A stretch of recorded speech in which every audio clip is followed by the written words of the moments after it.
রে রাফাত এনু বই রইছস কে গিয়া? বয়ে রয়েছি তো মনের দুঃখে। কি আর কইম তোমারে। আচ্ছা কাকা, তোমার একটা কথা কইতেলে, হ্যাঁ? ও তুই কি কইবি? আচ্ছা, মাথার গাম পা ফালাইতেছি গেলি গিয়া। মাতার গাম পাওয়া হলে যাস কে লিগা রেখে তুই জানোস না তোর মা বাহারে তুই খাওয়াইবি? আচ্ছা, আমার তো বাপ আছে, মাই নাই। আমরা কারে খাওয়াই? আব্বার ব্যবসা। আব্বা ব্যবসা কি আর হরবো?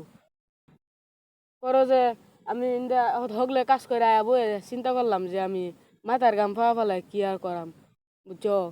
আমার তো মাই নাই। তোরা চাচা বাইতে কি আর আছে না দুজন বইয়া এবার কই দাও তোর মা নাই বাপ নাই এবার মা কাম করে মাথার গাম হায় আলাই কি করবি কাম হরস কিয়া কাজ করি যে কে লিগা আমার দুঃখের লাগিয়া, কারণ আমার তো মা বাপ নাই, কারে খাওয়াই?